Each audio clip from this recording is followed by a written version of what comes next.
Hello everyone.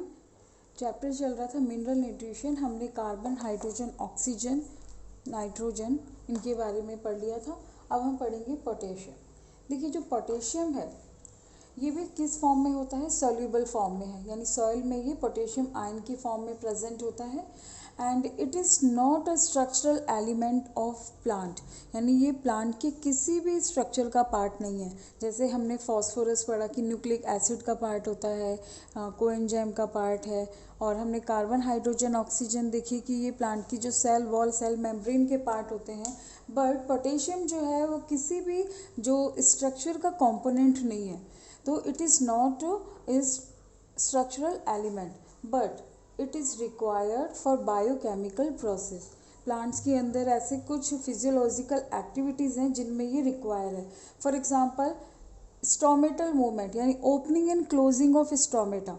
हमने ये hypothesis में देखा था कि पोटेशियम आयन की प्रेजेंस में स्टोमेटा ओपन होते हैं एंड पोटेशियम आयन की एब्सेंस में स्टोमेटा क्लोज होते हैं। अगर पोटेशियम प्रेजेंट नहीं होगा तो क्या होगा कि स्टोमेटा क्लोज रहेंगे, फोटोसिंथेसिस नहीं होगा, फूड नहीं बनेगा, प्लांट की ग्रोथ नहीं होगी। तो स्टोमेटल मूवमेंट के लिए ये रिस्पॉन्सिबल है। एंड सेकेंड इज एनायन को एक्टिवेट करने के लिए भी ये रिस्पॉन्सिबल है। ये कहाँ मिलते हैं? देखिए, दे आर फाउंड।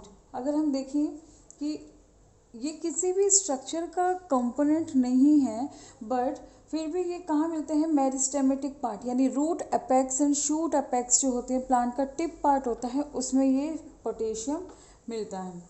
सिम्टम्स कि अगर पोटेशियम की एब्सेंस हो जाए या डेफिशिएंसी हो जाए तो क्या होगा?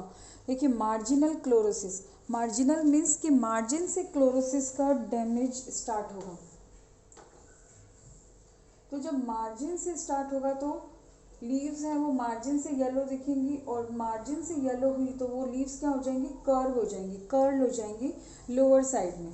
तो मार्जिनल क्लोरोसिस से leaves curled downwards. Stem growth is stop. Stem growth stop का मीनिंग क्या है? जो इंटरनोड होता है वो शॉर्ट हो जाएगा। इंटरनोड शॉर्ट होने से भी क्या होगा, यानी स्टेम की जो ग्रोथ है वो रिड्यूस हो गई है, और प्लांट की जो ग्रोथ है वो कैसा है? स्टंटेड है। Disease resistant abilities reduce. Plant जो होता है वो बायोटिक एंड अबायोटिक स्ट्रेस को टॉलरेट कर लेता है।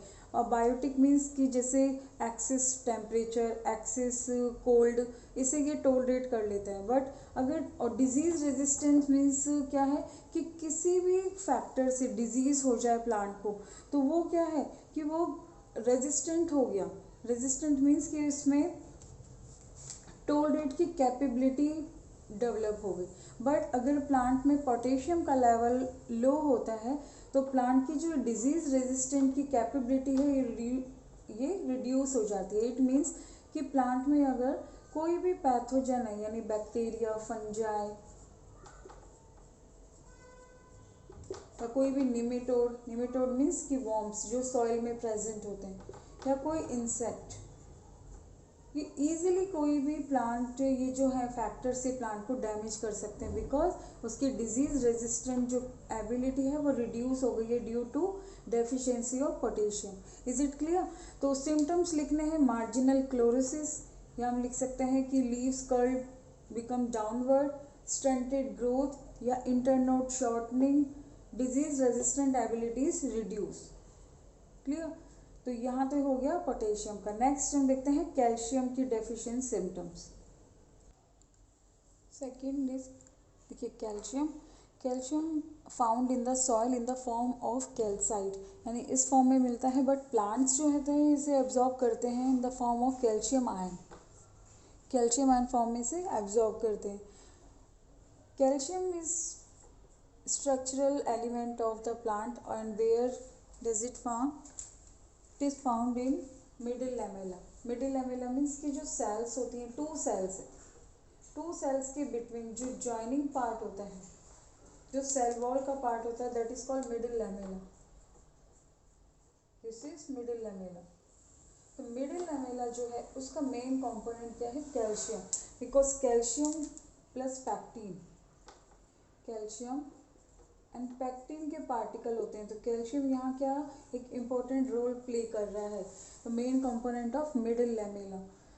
एंड ये अफेक्ट कैसे करेगा सेल डिवीज़न, बिकॉज जो सेल डिवाइड हो रही है, ठीक है, सेल डिवीज़न में एंड सेल इलोंगेशंस को अफेक्ट करेगा। सेल इलोंगेशन में कि सेल का साइज जब इंक्रीज हो रहा है, तो जब कैल्शियम की डेफिशिएंसी होगी तो जो सेल वॉल है, cell divide capability and elongation जो फ्लेक्सिबिलिटी है वो रिड्यूस हो जाएगी। तो एक तो ये सिम्टम हो गया कि cell wall flexibility gets reduce due to lack और due to deficiency of calcium. Leaf show chlorosis, ये कॉमन सिम्टम है, ये मोस्टली हम सब एलिमेंट्स की डेफिशिएंट सिम्टम में पढ़ रहे हैं। बट ये है कि किसी में मार्जिनल, इससे पहले हमने पोटेशियम पढ़ा, तो पोटेशियम में कैसे क्लोरोसिस हो रहा था, यानी येलो हो रही थी लीव्स, कहाँ से, मार्जिन से। और इसमें क्या हो रहा है, पूरी ही लीव्स येलो हो रही है, तो लीव शो क्लोरोसिस। इसमें एक इम्पोर्टेंट एक और ये फीचर है कि लीव टिप बैंड डाउनवर्ड्स, कि जो लीव की टिप है इट बैंड डाउनवर्ड, कि ये बैंड हो जाती है, यानी यहाँ पर ये टिप जो है वो क्या हो गई है, बैंड हो गई है, क्लोरोसिस हो गया, कर्ल हो गई है। तो ये हो गया कैल्शियम। देखिए 3 एलिमेंट्स हमने जब पढ़े थे, पोटेशियम, नाइट्रोजन, फॉस्फोरस, पोटेशियम, इन एलिमेंट्स की क्या होती है कि डेफिशिएंसी हमेशा रहेगी प्लांट्स में, because they are use in excessive amount, कि अगर ये एक्सेस में यूज़ हो रहे हैं तो इनकी डेफिशिएंसी होगी। So they are called as critical element. अगर क्वेश्चन आ जाए कि क्रिटिकल एलिमेंट्स कौन से हैं या क्रिटिकल मिनरल्स कौन से हैं, नाइट्रोजन, फॉस्फोरस, पोटेशियम। और ऐसे कौन से मिनरल्स हैं जिनकी हमेशा कभी भी डेफिशिएंसी नहीं हो सकती, वह है कार्बन, हाइड्रोजन, ऑक्सीजन। इनके अलावा और हमने क्या क्या पढ़ लिया, हमने पढ़ लिया इसमें कैल्शियम, ठीक है, कैल्शियम अभी पढ़ा। अब हम देखते हैं कि magnesium is mainly found in the chlorophyll. Chlorophyll का ये मेन कंपोनेंट है, क्योंकि जो क्लोरोफिल रिंग होती है, क्लोरोफिल रिंग में सेंटर में जो एलिमेंट प्रेजेंट होता है वो है मैग्नीशियम। सॉइल में ये किस फॉर्म में प्रेजेंट होता है, magnesium carbonate, but plant absorb as magnesium ion. जैसे कैल्शियम किस में प्रेजेंट होता है, in the form of calcite, and plant absorb as calcium ion, and magnesium absorb as magnesium ion. It is main component of chlorophyll molecule and it also join 2 subunit of ribosome। Translation, यानी translation के time पर क्या है कि ये जो ribosomes होते हैं, जब ट्रांसलेशन स्टार्ट होता है, ट्रांसलेशन देखिए क्या होता है कि जब सेल है, सेल के अंदर न्यूक्लियस प्रेजेंट है और न्यूक्लियस में प्रेजेंट है डीएनए। डीएनए से आरएनए का सिंथेसिस होता है, दैट इज कॉल्ड ट्रांसक्रिप्शन। ये आरएनए जो है, एमआरएनए, ये क्या होता है, ये बाहर आ जाता है साइटोप्लाज्म में और राइबोसोम से अटैच हो जाता है। तो राइबोसोम की ये स्मॉल सब यूनिट से पहले अटैच होता है और बाद में क्या होता है, मैग्नीशियम के प्रेजेंस में लार्ज सब यूनिट भी अटैच हो जाती है। ये स्मॉल सब यूनिट, ये लार्ज सब यूनिट, और इस तरह से अटैच हो गया। तो दोनों यूनिट को अटैच करने में कौन सा एलिमेंट काम आता है, वो है मैग्नीशियम आयन। यानी in the absence of magnesium ये बोथ जो सब यूनिट्स हैं राइबोसोम की, दे कैन नॉट जॉइन। तो मैग्नीशियम का इतना इंपॉर्टेंट रोल है, it helps to join 2 subunit of ribosome in prokaryotes as well as in eukaryotes. Other इसका function है, it activates enzyme of respiration. Plants में जब respiration होता है तो जब पायरुविक एसिड से एसिटाइल कोएंजाइम ए का फॉर्मेशन होता है, वो भी किसकी प्रेजेंस में हो सकता है, मैग्नीशियम। यानी 5 फैक्टर्स रिक्वायर होते हैं, जिनमें से एक इम्पोर्टेंट फैक्टर क्या है, मैग्नीशियम है। तो ये भी फंक्शन है कि activates enzyme of respiration. Translation अभी जस्ट हमने डिस्कस किया। इसके साथ साथ जब भी कोई सीड्स में ऑयल फॉर्मेशन होगा, यानी सीड्स हैं जितने भी फैटी लिपिड सीड्स हैं, ग्राउंडनट है, जो सनफ्लावर, कोकोनट, इनमें जो ऑयल का फॉर्मेशन होता है तब भी मैग्नीशियम रिक्वायर होता है, और उनमें मैग्नीशियम जो होता है अबंडेंट फॉर्म में होता है। सिम्टम्स अगर मैग्नीशियम की डेफिशिएंसी हो जाए तो यहाँ पर जो क्लोरोसिस हो रहा है वो इंटरवेनल हो रहा है। इंटरवेनल मीन्स कि वेन से, ये वेन्स प्रेजेंट है,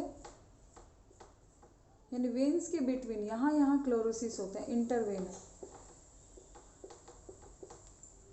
अभी हमने कैल्शियम में पढ़ा, कैल्शियम में तो क्या हो रहा था कि जो टिप है वो डाउन हो गई थी। पोटेशियम में पढ़ा था मार्जिनल क्लोरोसिस हो रहा है, और मैग्नीशियम में इंटरवेनल क्लोरोसिस हो रहा है। साथ साथ एक पिगमेंट फॉर्म हो रहा है, देखिए पिगमेंट बन रहा है यहाँ पर। क्लोरोफिल तो डैमेज हो जाता है, उसके प्लेस पर एक पिगमेंट बन रहा है एंथोसाइनिन। एंथोसाइनिन पिगमेंट जो होता है वो पिंक पर्पल कलर का होता है, और ये लीव्स में जब इसका फॉर्मेशन होता है तो लीव्स पे पिंक स्पॉट, ऑरेंज स्पॉट,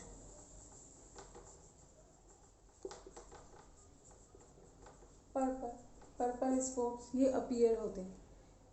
तो ये थे मैग्नीशियम के deficient symptoms. Next element is sulphur. देखिए सल्फर किस फॉर्म में एब्जॉर्ब होगा, it is absorbed in the form of sulphate ion. किस फॉर्म में है ये, सल्फेट एंड सल्फाइड आयन में, ठीक है। एंड इसकी जो हमने देखा है कि जो मस्टर्ड ऑयल में है स्ट्रॉन्ग स्मेल, या गार्लिक एंड अनियन की जो स्ट्रॉन्ग स्मेल होती है, that is due two sulphur compound. इनमें क्या होता है कि सल्फर कंपाउंड होता है, सल्फर डेरिवेटिव्स होते हैं जिससे इनकी स्मेल आती है।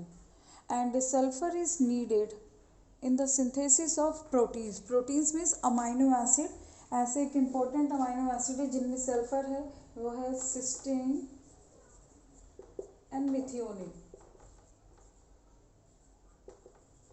इनमें सल्फर प्रेजेंट होता है। लेकिन सल्फर जो है सल्फेट आयन के फॉर्म में तो एब्जॉर्ब हो रहा है, साथ साथ एनवायरनमेंट में सल्फर डाइऑक्साइड के फॉर्म में भी ये एब्जॉर्ब होता है, ठीक है। ये जो सल्फर का सोर्स एनवायरनमेंट में ये गैस भी है, SO2। अगर सल्फर की डेफिशिएंसी हो जाए तो सिम्टम्स जो अपीयर होते हैं वो फर्स्ट में leaf show chlorosis, common symptom. Stem becomes woody due to sclerenchyma का फॉर्मेशन ज़्यादा होगा, यानी वॉल थिक होगी, और जाइलम का भी फॉर्मेशन होने लगेगा, सेकेंडरी जाइलम। तो स्टेम क्या हो जाएगा, वुडी हो जाता है because of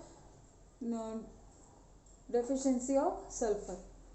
third is plant become stunted, plant की जो ग्रोथ है वो स्टॉप हो जाएगी। और अगर एक स्पेसिफिक सिम्टम देखना हो तो सिस्टीन एंड मिथियोनिन, इस अमीनो एसिड का फॉर्मेशन नहीं होगा। Deficiency of cysteine and methionine, ठीक है। तो यहाँ पर हमने मैक्रो एसेंशियल एलिमेंट्स पढ़ लिए हैं। ये 9 मैक्रो एसेंशियल एलिमेंट जो कौन कौन से थे, carbon, hydrogen, oxygen, nitrogen, phosphorus, potassium, calcium, magnesium, sulphur. 1 2 3 4 5 6 7 8 9, ये जो एलिमेंट्स थे ये क्या हैं, macro essential elements. Macro means इनकी जो क्वांटिटी है कंपैरेटिवली हायर है माइक्रो एलिमेंट्स से। तो इन नेक्स्ट वीडियो में we will be talking about micro essential elements. Thank you.